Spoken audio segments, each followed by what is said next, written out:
The Secret Origins Podcast, Episode 5.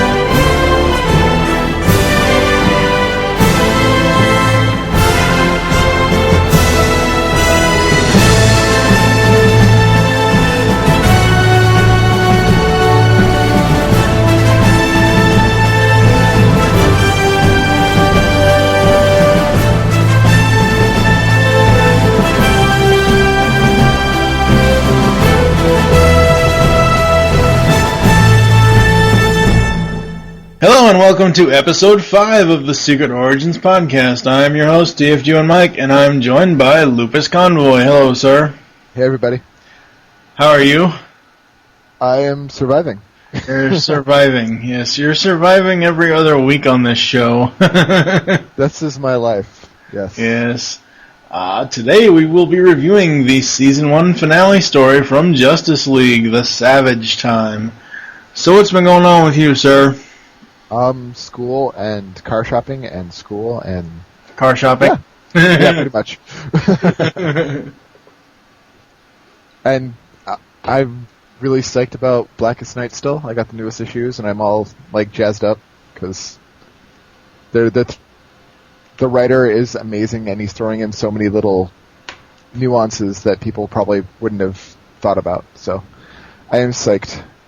And it's getting me further and further into this DC rabbit hole, as it were. Hasn't DC always been in a rabbit hole? True, but it's getting progressively worse where I don't even know that Marvel exists anymore. Well, you know Marvel's answer to DC's Blackest Night promotion, don't you? Oh, we'll buy back all the covers. Yeah. That's a pretty dick move. I'm sorry. Yeah, that is. That's kind of stupid, actually. Of course, when you have the dildo in charge of stuff, then shit's bound to hit the fan. Oh, Quesadilla? No. Oh, oops, the dildo's DC. Oops. Dan DiDio or the dildo or whatever his name. Yeah, Quesadilla. Yeah. I can't take credit for that one, but yeah, that's pretty fitting. Oh. I refuse to call him by his real name. So he's always going to be Quesadilla. Oh, wow. So let's see. Since episode 4 aired, we've had a bunch of other episodes air on the network. Actually, last night we just premiered GCRN Wars, and it's spelled with a Z, and no, it has nothing to do with World War Z at all. It's basically our debate show. Where I'm telling you, you're missing something out. I mean, that's a potential niche market right there. No. Zombie listeners? Come on.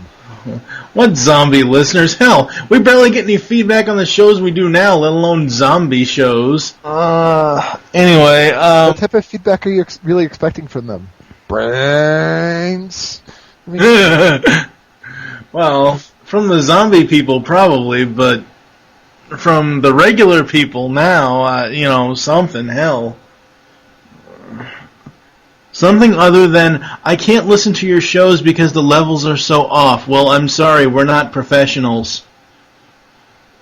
I don't have, a radio station inside my apartment as much as I would want one, but, no. Anyway. Let's see, what was released this past week? Tooncast 43, which was the Jabberjaw episode. M-Wire 35, which was Little Big League. Whatever. Like I said, we premiered GCRN Wars, which is our debate show. The first episode is entitled Dirty Government and Healthcare Horrors. This show, GCRN Wars, is pretty much meant to be a debate show, like I said. Most of the time it's one or two, maybe three people debating or getting in a highly charged discussion on a certain topic, and whenever you bring politics into the mix, there's gonna be some really raging opinions there. So that's what that's all about. Let's see what we have coming up. We have Tooncast 44. I have no idea what show that is for. I'm trying to think what episode that'll be. I don't even remember anymore. Beast Unleashed episode 7 will be coming up Thursday. The record for it. So yeah, that's pretty much what's going on with us. I've actually been guesting on Radio Free Cybertron the last 2 weeks. That's been pretty cool. Cool. Yep. So I guess we're going to get into some episodes. We've cased the whole area. Maybe GHQ got some bad info. Yeah, wouldn't be the first time. Or maybe the map's no good. You're right, this hill isn't even on it. I wonder. You're so smart. Why don't you go find a runway with your magic ring? Enough of that, Dozer. Sarge, you almost got us killed. What do we need you for anyway? You're a big man when your ring's working, but without it, you're just... Ah! What in blazes? I thought so. The hill's a phony. That's why it wasn't on the map.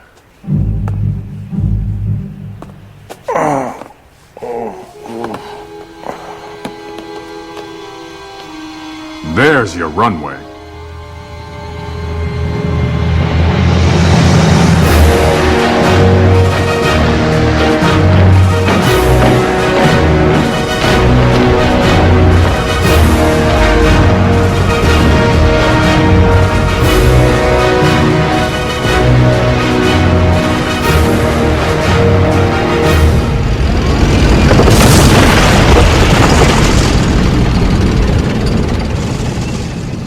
Any luck? The code is complicated, but... Yes, I've got it. What are they saying? Oh no. What is it? The invasion. It's starting. Does it say where they're going to land? Dover, Brighton. Britain is not their target. They're invading America.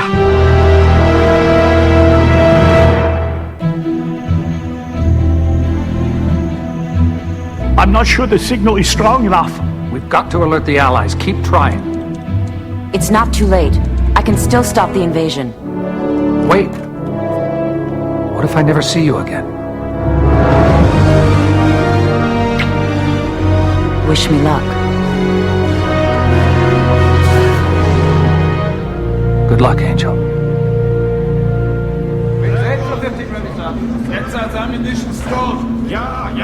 Very good, Lieutenant. No time to call for backup. Maybe we can string some mines across the tarmac. Too late for that. Look.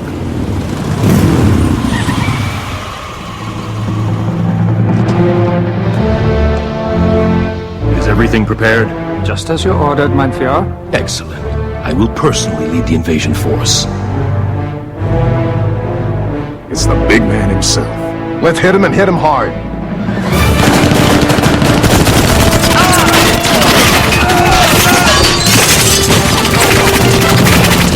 Commandos! Ignore them. We're not stopping for anything.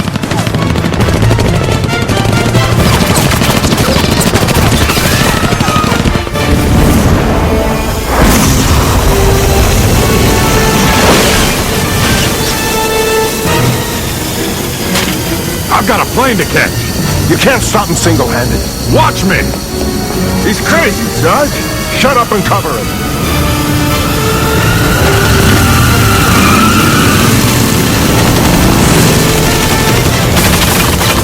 Over here, you bum! Over here!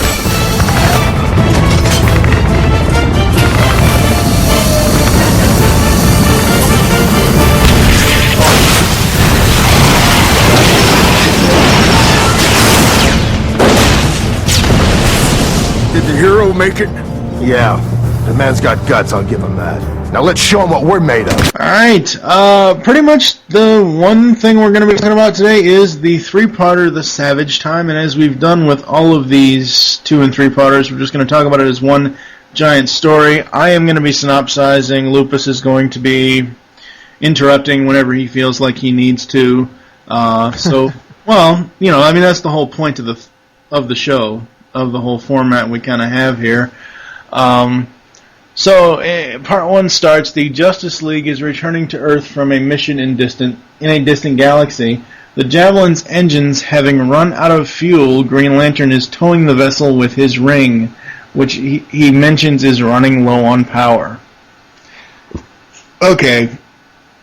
One of the problems I have with this is in the next little paragraph here. As they approach the watchtower, Superman contacts Batman in the tower.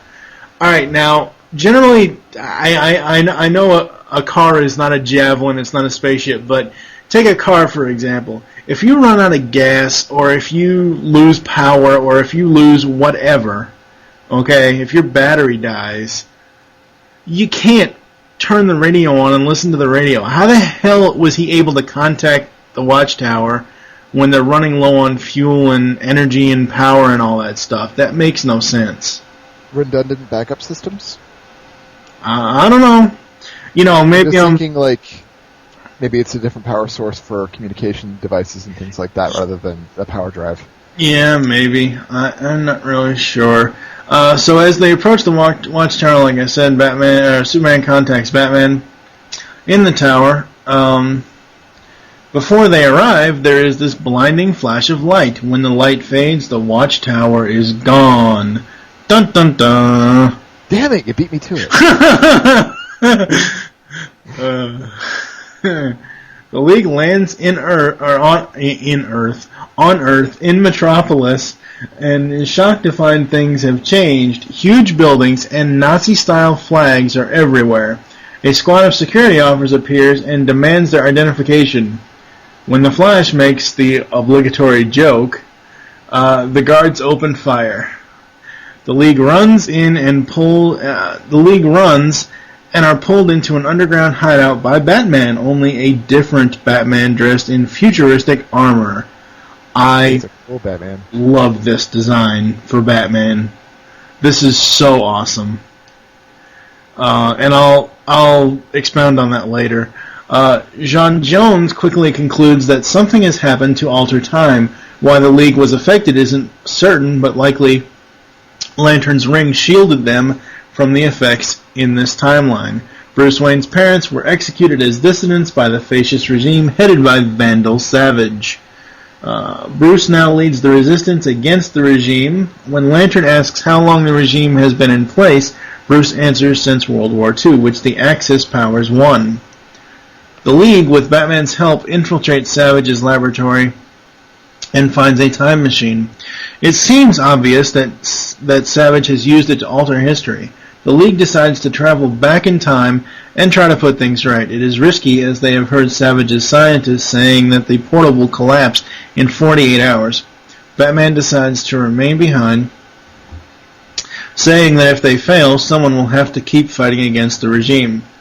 Now, one of these things, this whole space and time travel, I'm glad they used the Back to the Future version, where they're just traveling through time and not time and space. Okay. Well, I mean, if you look at this, you know, if you look at this whole beginning scene of this episode, it is pretty much Back to the Future 2, except with superheroes.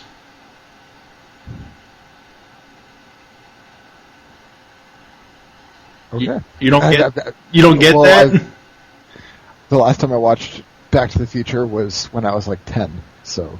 Wow, what is... Okay, that's it. Give me your geek license, that's it. You're done. No more geekdom for you, buddy. No. I just make up my geekness in other ways. No, alright, well, the whole thing was, and I'm going off on a tangent here, but the whole thing in Back to the Future 2 was Biff altered the timeline. Right. So there's an alternate 1985.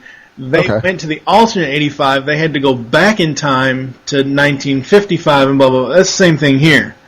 Where, yeah, it's basically... Okay, I understood that part, but the time and space part was what threw me, so I'm like, am I forgetting something here? Because honestly, time travel hurts my head.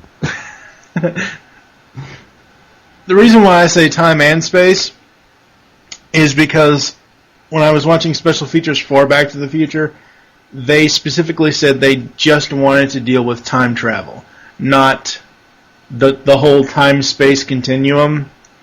So that's why I brought it up, and I like that they just did the time travel here and not dealing with time and space. Where they're not having to figure out, okay, we're going back 60 years plus 3 months and 5 days, and where is everything located and related to one another, and are we going to magically appear in the middle of space, or are we going to land in the middle of the Earth, or... Yeah. So, the League arrives in a ravaged city in France in the midst of heavy fighting between Allied and German forces. Right away they see what has changed. The Germans are equipped with war wheels. Wow. Those things... Isn't that the name of, like, the giant wheels from He-Man? I'm not sure. I'd have to go back and watch some He-Man and find out. Enormous tanks with overwhelming firepower and crushing size. As the Allied forces fall back, the League disables one of the tanks. They examine the electronic systems and find transistors, which weren't even invented until after the war. Jean and Wonder Woman decide to fly to Berlin to find out more about the source of the weaponry. In Berlin, the word comes from the front of the Allied heroes with strange costumes and magical powers. Vandal Savage, the Führer, dismisses the stories as propaganda. I find it very funny, and I'm seeing more continuity in between this episode and Legends, because Savage at some point says, we'll just deal with them like we dealt with the other costume freaks. So, going back to Legends, when we covered that was around the same time, wasn't it? When that whole Earth kind of went... Yeah. So, World War II could, this whole thing... Wait, Legends was afterwards, wasn't it? Because that was Cold War era? Was it Cold War? I thought it was World War II. It might have been World War II. I'm just trying to think, because I seem to recall something about Cuba. I don't know. Yeah, maybe you're right. I don't know. Maybe I'm just trying to, bridge the gap, continuity between episodes, because Savage does make mention of other costume heroes, not the Justice League being right. I didn't know if that was in reference to some of the other characters that we see later on in this three-parter. Maybe. As Diana and Jean approach Berlin, an American spy steals a German fighter. His plane is pursued and shot down. The spy bails out and he is knocked out before opening his parachute. Wonder Woman catches him and he awakens to see her bending over him. An angel, I must be in heaven. He introduces himself as Steve Trevor and explains his mission. Allied intelligence believes that the Germans are planning to invade England. Steve has stolen one of the Germans' communicators, one of the Germans' encrypted communicators, and is due to meet a German code expert in France. If he can crack the communicator, he'll be able to listen in and find out when the invasion is set for. Wonder Woman and Jean are surprised to hear that Savage, a dictator from the future, is the current Führer. He is apparently a scientific genius whose new weapons have impressed the High Command so much that they made him their new leader. Wonder Woman decides to accompany and protect Steve while Jean continues and infiltrates the German Central Command. In a secret laboratory, he finds a laptop computer and Adolf Hitler frozen in a cryogenic tube. Jean is surprised and incapacitated by Savage. On the battlefield, as more tanks appear, the League works to evacuate the Allied forces while carrying a wounded soldier. Green Lantern is knocked down. Hawkgirl goes to help him, but he hands off his soldier to her and tells her to leave him. Reluctantly, she obeys. As the tanks bear down on him, his ring has finally run out of power. Dun dun dun!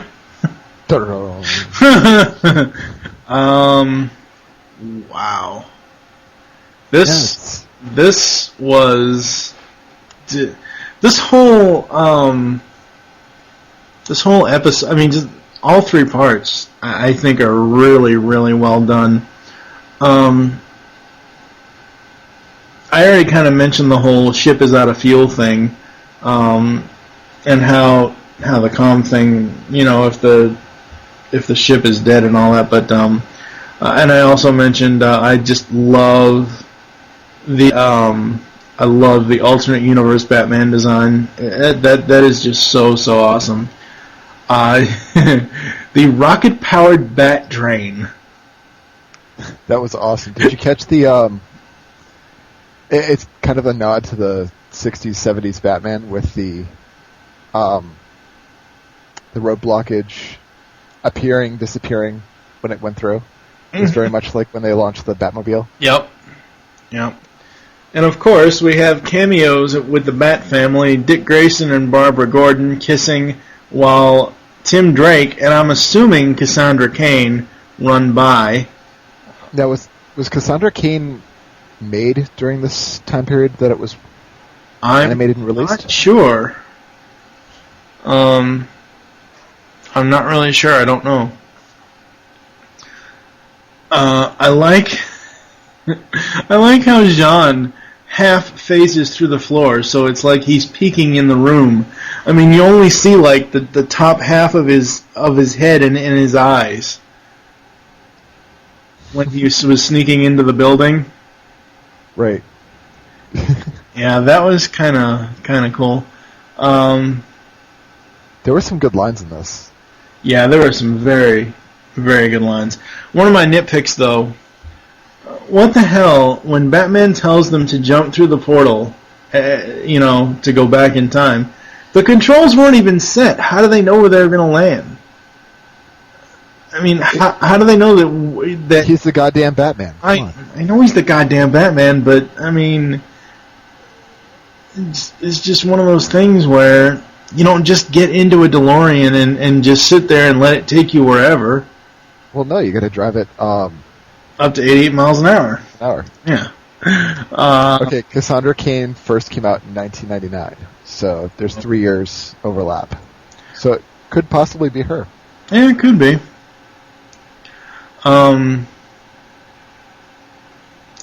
Did you notice the Transformers reference a little bit? No. When they're falling through the time warp, and they're in the time warp, they morph, and their costumes and their faces are all repainted. Yep. Kind of reminded me of when Magnus and Cyclonus and all them went through the negative universe. Yep. Yeah. That entire... I'm very much opposed to the art style that I'm about to describe, but the old Hobbit and Return of the King and Lord of the Rings movies from way, way back, it made me think of the trippy 70s animation where everything was really whacked out colors and... Yep. That was the first thing that popped in my mind when I saw that. I'm like, oh no. Yeah, I loved some of the lines in this episode, like when the officer asks Flash for his identity papers, and he's like, I don't have an identity. It's secret. Chicks dig that whole Man of Mystery thing. Yeah. And yeah, when they're in the train and they're all pushed around because it's going at an insane amount of speed, and when they finally stop, Hawkgirl's like, whose hand is that? Yeah. Sorry. And of course, Flash with the great jumping Hera. Yeah. Oh, what else? Was there anything else that jumped out at you? I've got a couple. I've got 3 more notes. I love Hawkgirl's graceful violence. I don't really remember when I was writing that down, what scene I was watching, but it was right after they had fallen through time. It was right when they arrived. just randomly beating up. Oh no, it's not even that. Just it was something about. It was right as they came, into the into the town in France, out of the time portal. It was either something she did, or it was like she walked up to something, like a tank or whatever, and she's just like so calm, and then all of a sudden, here comes that big honking mace. And it was just like so graceful. It was like, wow. It was like graceful violence is a new term. I want money every time someone says that. The scene where Steve is falling and Wonder Woman goes to save him. I love how Jean just appears right in front of the attacking plane's crosshairs. Goes really hard and then phases through it. Yeah, that was so awesome. And of course, the last line of this episode, dead. Oh, wow. What else? I don't know, this is really, like, the whole story arc was actually really good. Yeah, it was. Okay, so I couldn't help but think of History of the World Part 1 when we saw Hitler on ice. Yeah, that was... It just made me think of that whole Hitler ice skating thing for some bizarre reason. I actually, like, when we saw the big Doom wheels, it was like, wow, that if you were to see that in real life, I can imagine why, like, just the morale degradation that would happen if that thing were to be real and landed on a battlefield. Yeah, you'd be running like hell. Yeah. Something that did bother me was there was no warning about ring depletion. I mean, that's because I'm a Green Lantern geek, but... There was no what? No, like, dramatic buildup of, warning, ring battery at, 0.2% or something like that. Well, I think that could have, if they used it right, it could have added a lot more drama to the whole, his ring depowering, and now he's, like, gonna get squished deal. Well, he did say that, in the very beginning of this episode, he said that it was running out of juice. Yeah, and then at the same time, like, that entire point, that entire section of the episode, he's using it left and right, building this construct, shooting this, making this shield. Where was, there wasn't any warning saying, oh, I'm getting lower. It was just at the beginning of the episode, oh, my ring's running out of power. And then suddenly he's using it, and dead. Well, there's no dramatic buildup or no indication that it's getting closer. Well, one of the things, and you're the Green Lantern guru of the show, but one of the things that I noticed was when he went to use it at the very end, it flashed and faded out. Right. Basically saying that, he said that it was dead, and then the episode ends.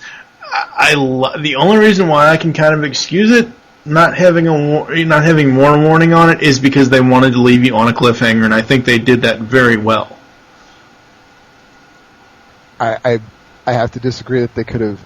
They did it well, but I just think that they could have put in more dramatics into it. Like, it just seemed like, okay, it's working, and now we're going to pull it away, and there was no build up to that.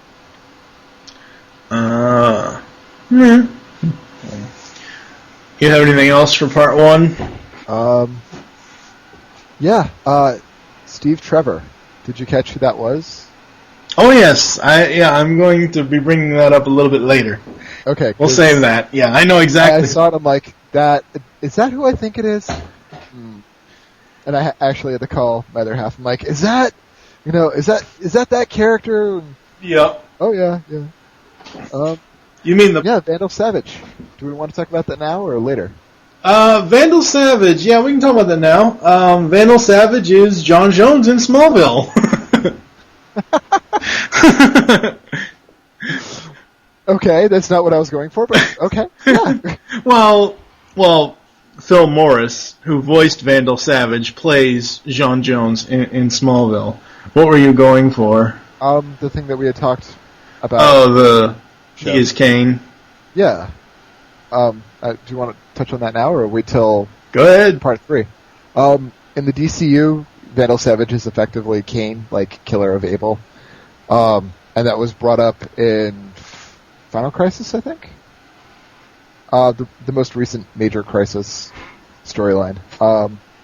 Which they don't full out say, but, they're skirting around the issue of the fact that he is this uber immortal homicidal maniac, with when he's talking to the Martian Manhunter saying, Jean is saying you age really well, and Vandal Savage is like, oh, you have no idea.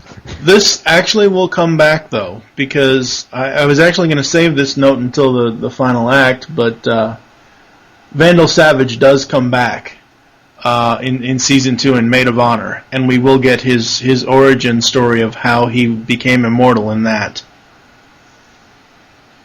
All right.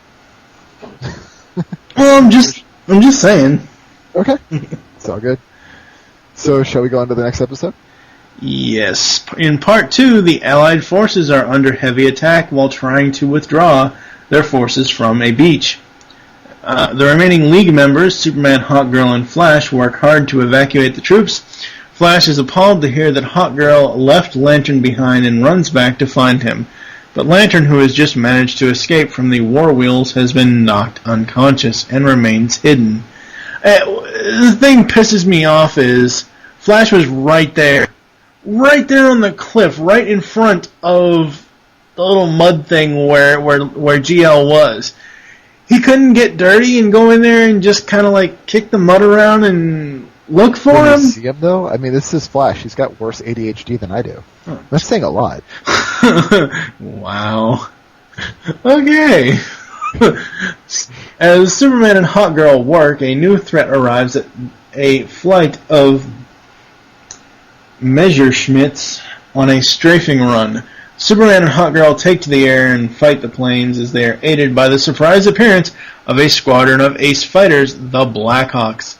They send the planes running. Blackhawk introduces himself and his team as independent multinational team of pilots fighting against the Nazis. He asks for the League's help, and Superman agrees to meet at their island headquarters. So, basically they met up with G.I. Joe. Well, I can kind of see that, but the Blackhawks are real. Oh, I agree. I was... Never No, mind. I know really what you're going for, but yeah. Lantern awakens and is found by Easy Company, a squad of American commandos. Their job is to destroy the airfield from which the Germans are planning to launch the invasion. Although Bulldozer is skeptical about Lantern's usefulness without his ring, Lantern quickly demonstrates otherwise by showing what he learned in the U.S. Marines, throwing Dozer to the ground. Savage interrogates Jean in his laboratory. Jean assumes that Savage, like themselves, is from the future. On the contrary, Savage explains the laptop was sent back in time by his future self. On it is a message from the older Savage explaining that he realized that World War II was the best and last opportunity for him to achieve world domination.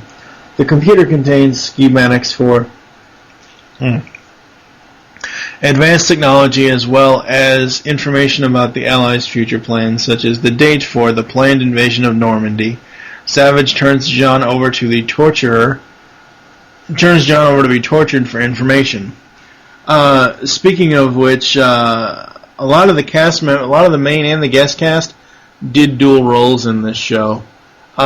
Joseph, the guy who was supposed to torture Jean, you know who that is? Who? Michael Rosenbaum. Oh. Yep. So Steve and Wonder Woman wait for his contact Ernst at an abandoned French farmhouse. Wonder Woman expresses surprise that an ordinary man without special powers is willing to risk his life for the war. Okay, does that throw anybody else, considering that she is so close to Batman? Well, Never mind her background as an Amazonian, where it's very medieval military style. Yeah. I mean, it's obviously done for character drama. Right. Maybe if Steve dressed up in a bat suit, she'd be more believable. It's got to be padded and with like SWAT armor. Stuff from earlier in the episode. Yeah. He shrugs and says some things are worth dying for. Let's see. German forces appear. Steve quickly deduces that Ernst was captured and gave him away. He tells Wonder Woman to create a diversion while he takes on the soldiers, but instead she almost single-handedly defeats them. One of the terrified soldiers... I'll have to edit that out.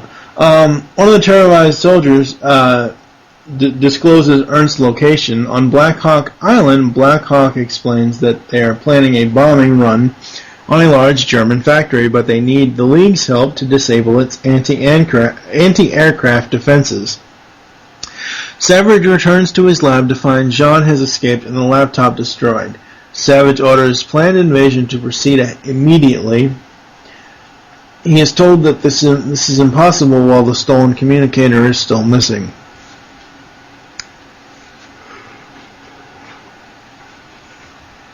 Wonder Woman and Steve rescue Ernst from captivity, but scientists warns them that it is a trap. War wheels appear surrounding the jail. Dun dun dun! And that's how this one ends. I hope you have more notes on this one than I do, because I have exactly 3 notes. I got a little bit more. Okay. Okay, Superman is invulnerable, granted, but Hawkgirl isn't. The scene where he says all bets are off and they're flying through the air against these planes before the Blackhawks show up, her wings should be riddled with bullets. They're made out of the same magical material as her mace. That's my story, and I'm sticking to them. Oh, okay. Yep. All right. Sanagarian technology, man. So let's talk about Wonder Woman's virginity, shall we? They brought this up over on World's Finest Podcast, so I'm not trying to really, I'm not trying to copy their idea. But yeah, it's one of those things where if you look at virginity as man and woman, yes, she technically is a virgin, but for Christ's sake, she was born on an island full of women. Warrior women at that. Oh, well, yeah. That does kind of make a big deal psychologically. Well, I mean, if you're looking at virginity as a whole thing and not just a man and a woman, if you're looking at it as all sexuality, then she probably isn't. But if you're looking at it as far as her being with a man, well, Steve Trevor was her first. Now, did they actually do anything, though? No, but it's implied. See, I didn't catch that, since I'm... Well, they go to kiss, and as we all know later, just from what I know from people talking about Wonder Woman comics, I mean that, her and Steve, they are the couple, aren't they? Honestly, I don't know, because I never really followed Wonder Woman. I mean, it was implied in the 1970s show, though. I mean, they had that whole dynamic duo thing going. Yeah. Wow, I mean, what do you think, Batman's thinking about this? Well, to be fair, we haven't really gotten to the whole point of them. True. That won't actually come into play until much later in season 2. It hasn't been outright said yet, and it actually never was. I mean, Bruce Timm has said in commentaries that they wanted to play around with it, but it's not an actual part of the show. Actually, it probably first starts in Maid of Honor, I would think, but I don't remember. Final note is, eek! It's a trap. we get that a lot, so I think from now on I'm just going to be like, yep, it's an Akbar. Yeah. That damn Admiral. The entire time that Jean was captured, I kept thinking, why doesn't he just phase out? Why doesn't he just phase out? Really? I mean, he could shape change. He could get out easily. Why is he sticking around? Well, he did phase out, didn't he? Cause he get out of the handcuffs and stuff. Yeah, he did eventually. Yeah, but what the hell was taking him so long? Really? Is he just pumping Vandal Savage for info? Is that it? Yeah. He could just phase into some machinery and just chill out there for a while. Yeah. Honestly, now that you say that, yes, I think he was wanting to get information out of Savage. And then, of course, once Savage left is when he phased out and put the Joseph guy. I'm sorry, I just can see Vandal Savage going, "Oh dear, I'm monologuing again. Damn superheroes." You got me monologuing. I can't believe it. I love that movie. Her comment of "I can be very persuasive" when she had the German soldier in the golden lasso. Yeah. I mean, it's continuity-wise, it's not really saying, yeah, she's... Well, she won't actually know. It goes back to what I said when we did, I think it was episode 2 or 3 when we did Paradise Lost.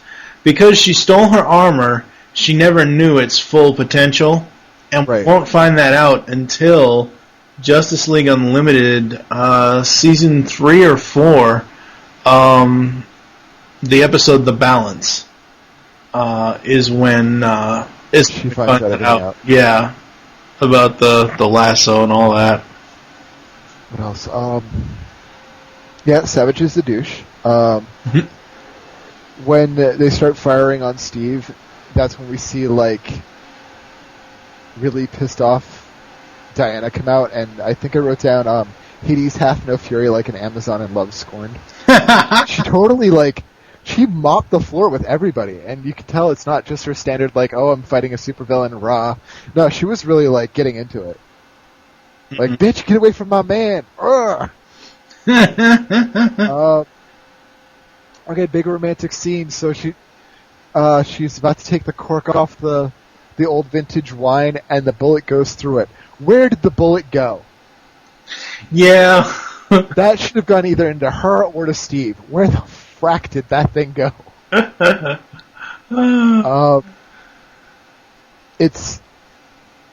It was kind of poignant to have the two viewpoints of the idealism of Flash getting really upset. Why did you leave GL behind? Why did you leave John?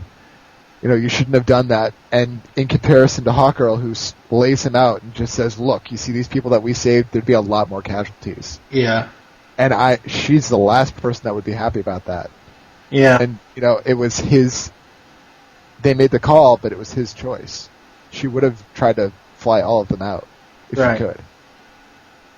So it's something I think that ties in with war movies, that you need to have that dichotomy, but it was kind of nice to see that, and I think that kind of might put that across to some of the younger viewers that would have been wondering why. Mm-hmm. What else do I have? I don't know. That was rhetorical, damn it. Well... Okay, okay, so they're talking about inconspicuousness, right? Uh-huh. And, he's probably hiding, and, you're not exactly the most inconspicuous person in that outfit. You guys are flying. A woman in red, white, and blue,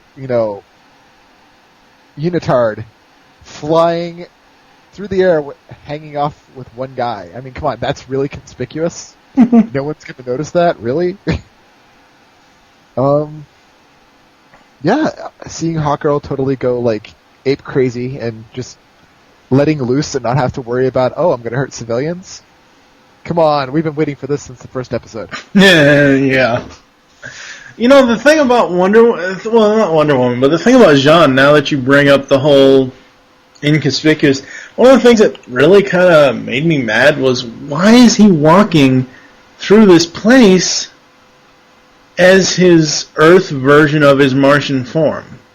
Yeah. Why didn't he shapeshift into a guard, into hell, just a something?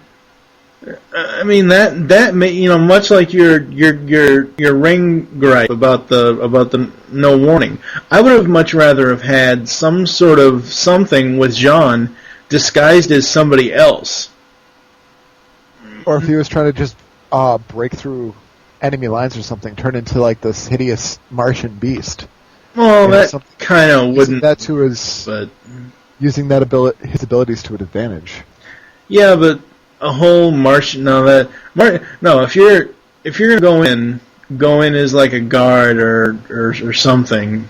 Don't go in as Vandal Savage, obviously, because that'll be a dead friggin' giveaway. But kind of like the whole Mongol thing, from that episode that shall not name. I almost named it.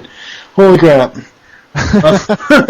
But yeah, that was kind of disappointing. That while I think it was super cool that he phased through the floor and only faced half his face just to kind of look around before he got up. I wish he would have shapeshifted into something else other than his costumed form. Who are you? I'm Hans. I'm here to cover for Alphonse, who's sick. I mean, that would have been cool. Just have the alternate, like, one character that he's using or one alternate form. Yeah. Just throughout the whole story arc so we know who it is, and I don't know. Yeah. It's just one of those things. So we got more costume heroes, though. We got the Blackhawks. Yes.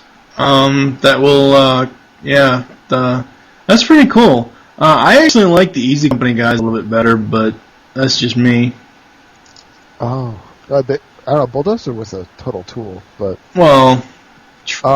it seemed like that entire part or a lot of this episode, you could string it together and make it like a Marines promotional video. Mm-hmm. Like, you've got Jean, who's like basically kicking ass, not just as a Green Lantern, but suddenly, he's just a normal guy who's totally whooping butt as a Marine. Oh, yeah. And then the whole scene when he's coming out of the mud that just screamed Predator me. Wait, what? When, in the beginning part of the episode, when Flash is looking for him, he runs off, and then, like, Green Lantern comes up out of the mud, all covered head to toe, and just wipes it away out of his face. I'm like, wow, that's more impressive than, like, Arnold was in Predator. Yeah. It's like, oh, he's pissed now. So I think that's all I got for this episode. Yep. So, going into part 3, Wonder Woman breaks off the outer casting of the communicator and then bundles Steve and Ernst under the cover and flies out to attack the tanks. In the ensuing destruction, the jail is destroyed and she gets Steve and Ernst away safely. The soldiers find the broken casing in the rubble. The High Command is informed that the communicator has been destroyed and Savage orders the invasion to begin. With the League's help, the Blackhawks destroy the factory after Flash runs in and evacuates the workers. Oh, wow. Come on, let's go! Hack Frank whatever the hell he... Oh, God. Yeah. Oh, wow. That's so funny. In the ruins, they find a jet engine, another piece of advanced technology. Jean arrives and explains its origin. Ernst taps into the communicator and intercepts the invasion signal. When Steve asks where in England it will land, Ernst replies that the target of the invasion is the United States. Wonder Woman prepares to fly off, but Steve asks, "What if I never see you again?" She kisses him, and he wishes her luck. Oh, mushy crap. Easy Company finds the airfield hidden underneath an artificial hill just as the invasion force is preparing to leave. Savage arrives to take personal command. Easy Company opens fire, and the planes make a rapid takeoff. To the others' astonishment, Lantern runs out and boards Savage's flagship. I love that. I do have an issue with it, but I love it because it's just so cool, him running out there and getting on the bike, and it kind of reminded me of Brosnan in GoldenEye, when he was riding the bike towards the plane and jumping off the cliff, and yeah. The Blackhawks land and tell the League that they've also received word of the invasion. Flash streaks Flash asks Blackhawk, which way is west? That way. Why? Zoom! Flash streaks west, running across the Atlantic Ocean to warn the American forces, while the rest of the League flies to intercept the planes. Aboard Savage's plane, Lantern sabotages critical systems. The plane loses radio contact and starts to slow down. Without instructions from their leader, the rest of the planes also slow down. Lantern is captured and tortured by Savage, but just then the League attacks and Savage's planes return fire. Wonder Woman arrives, regrouping with Superman, Hawkgirl, and Jean. Together they manage to down or disable several of the planes before Savage's flagship restores communication. On his order, the planes ignite their afterburners, outpacing the League. However, the invasion force runs headlong into the anti-aircraft fire from a flotilla of U.S. naval ships warned by Flash. While the plane's crew is distracted, Green Lantern overpowers his guards and shoots the controls, sending it down as he struggles with Savage. Jean nearby senses his presence and tells Hawkgirl. She flies to the plane, smashes open the windshield, and lifts Lantern out just before it crashes into the ocean. Savage is last seen going down under a rush of water. With Savage gone and their numbers decimated, the invasion force turns about and heads back to Germany. But the remaining planes are set upon by the Blackhawks. Their job done, and the League flies back to Europe. Back in Berlin, the High Command receives news of Savage's defeat and apparent death. General Hoffman, Savage's most vocal critic, immediately moves to have Hitler reinstated as their leader. I like that. He's like, well, who will lead us now, General? Who indeed? The public that they can use. Yeah. The League arrives back in the present just before the time portal closes. A normal Batman is there to greet them. Superman is so relieved that he hugs him. Oh boy. Can you say... Don't look too deep in it. Don't look too deep in it. I know, but all I'm going to say is, can you say totally uncomfortable moment? I think it's going to make every slash writer squee, honestly. Yeah, that's actually going to be the art for this episode. There's only going to be a few episodes of this show where I do special art for each one, but yeah, I decided to use that this time.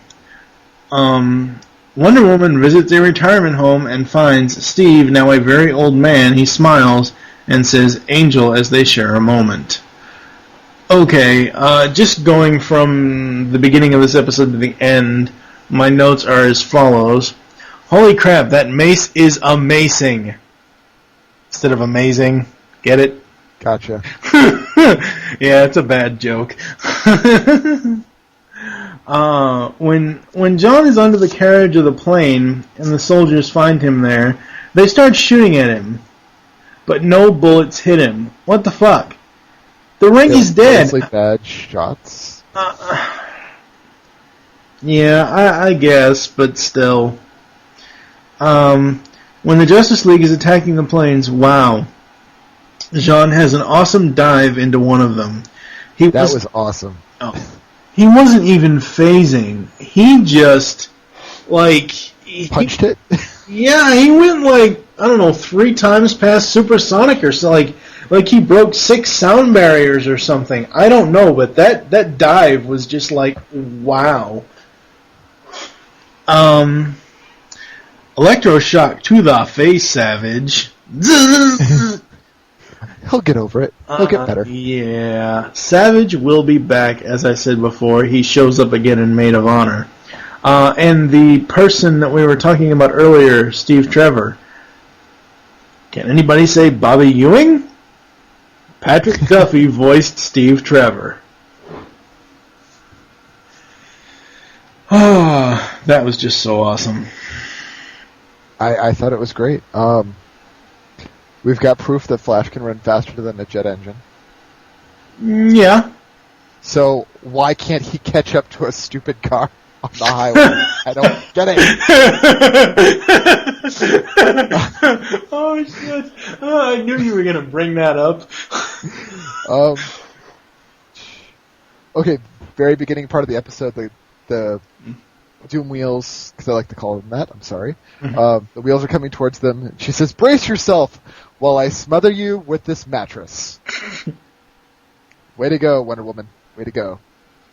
Gonna make sure that you're totally dead first by smothering you with the mattress against some support beams. So I'm gonna smother you and break your back.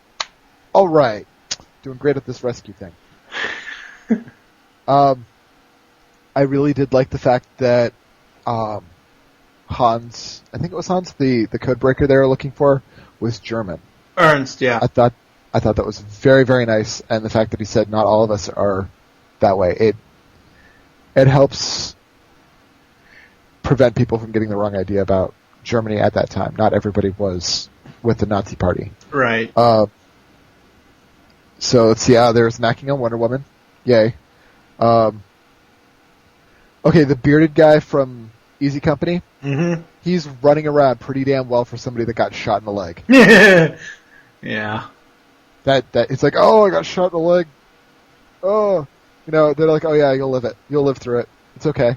Okay, he'll live through it, but now suddenly he's like running in the middle of an invasion? What? That doesn't make any sense. Oh, maybe they extracted the bullet. Still, it's gonna hurt like hell to put any weight on that leg, even after the bullet's been extracted. For So yeah, Martian Manhunter just punched through the jet. Flash saving the day. I did not imagine that was going to come. I thought he was just going to, go run Tell America or something and get nowhere for it. But, wow. Okay. How did they get back to the time portal exactly? Like, how did they jump back through that time-space anomaly? It was...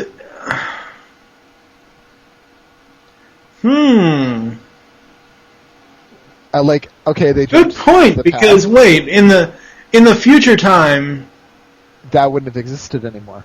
Oh no, but I'm saying when they went to go back. Yeah. When Batman is like, I know where it is. But see, that doesn't make any sense either, because they portray the Nazi town as Metropolis. And then they go to Berlin? How does that... And then they wind up in the Watchtower. I don't get it. No.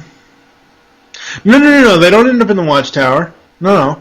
They, I thought they were back in the Watchtower. No. Metropolis? When they went through the portal, they were in Savage's science lab or whatever it was. Okay? So, in the future time, that was Metropolis. However, in the past, I guess it was Berlin? I don't know. They find some way of getting... Oh, no, maybe what it was?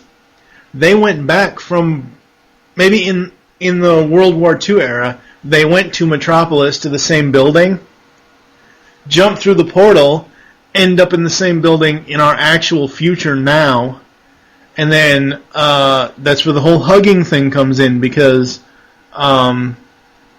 just out of nowhere, this whole little bat theme comes up, and all of a sudden, Batman's just there. He's like, "Oh, this anomaly showed up on the Watchtower sensors a couple hours ago," and of course, two out of the big three hug it up, and that was the end. So they didn't actually warp back. They didn't actually time travel back to the Watchtower. They time traveled back to whatever that building was, and Batman showed up to the building. See, time travel hurts my head. Yeah, it hurts anybody's head, I think. It's just one big paradox to me. Yeah. Okay. So that explains that one. What else? Okay, there's an animation flub when GL is fighting Vandal Savage. Mm-hmm. His ring is gone, and then suddenly it appears. Oh, does it? Yep. I'm like, where does ring go? Yeah. I mean, he's going to kind of need that in the future, and then... Oh, there it is. When they're fighting the Air Armada, Superman's flying, and he's randomly punching the air, and I'm like, yeah, you punch those bullets, but yeah. It's one of those things where I sent an email to World's Finest Podcast, and I didn't realize until I read it in the wiki. It's meant to be an homage, but one of their forum people had mentioned something about World War II, Human Torch being in this. Oh, right. Well, at first I didn't understand what that person was really getting at. They didn't really say, oh yeah, it's an homage, but they said World War II Human Torch is in a Justice League episode. I'm like, wait, no. It's Superman on fire. But it's meant to be an homage to that.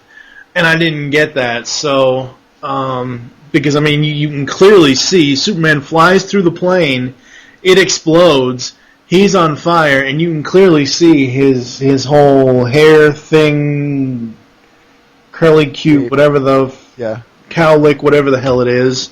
Pompadour. And, you know, you can clearly see his body definition, but yeah.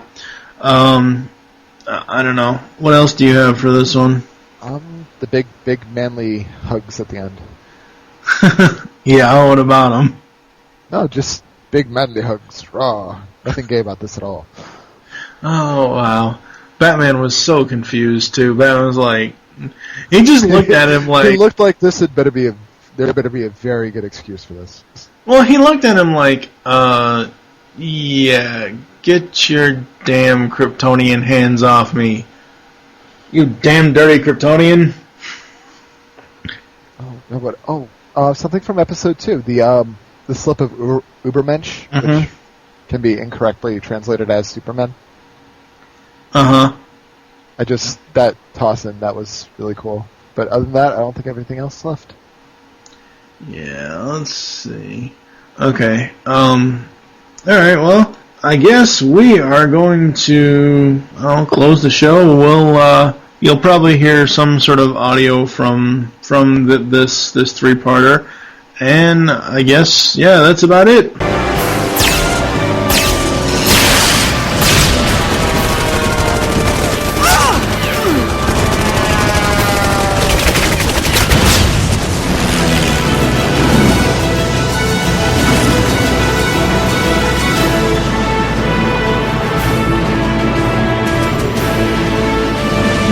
Friends of yours?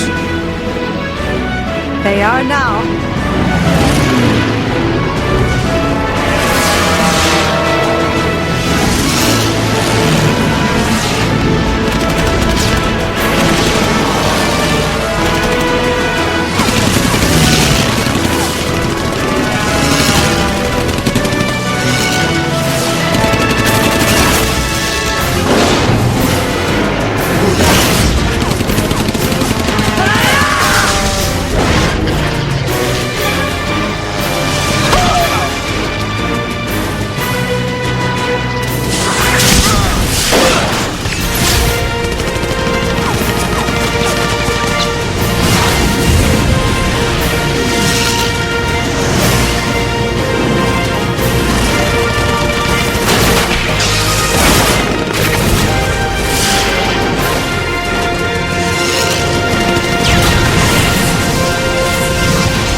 This is the quote of episode 5.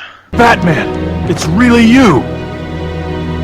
Am I missing something? That's going to do it for us here on Secret Origins Podcast, episode 5. Thank you for joining us. There are several ways to get in contact with us or leave feedback for the show. Visit the website, geekcastradio.com. Join the forums, PredaconEmpire.com/Nexus. Leave the show's feedback in iTunes. Please do this. Follow us on Twitter. The show name there is Secret Origins. Mine is TFG1 Mike. What is your Twitter, sir? Caminiti Style. CAMINITISTYLE. MOUSE. Do do do. Do do do. Become a fan on Facebook. Search Geekcast Radio Network. Call the voicemail line. Tell us the show you're leaving the message for and your name. The number is 502-526-5821. We hope you enjoyed this episode of the Secret Origins podcast. We wish you will join us next time when we will be recapping Justice League Season 1. For now, I am TFG1 Mike with Lupus Convoy. Thank you for listening. Until next time.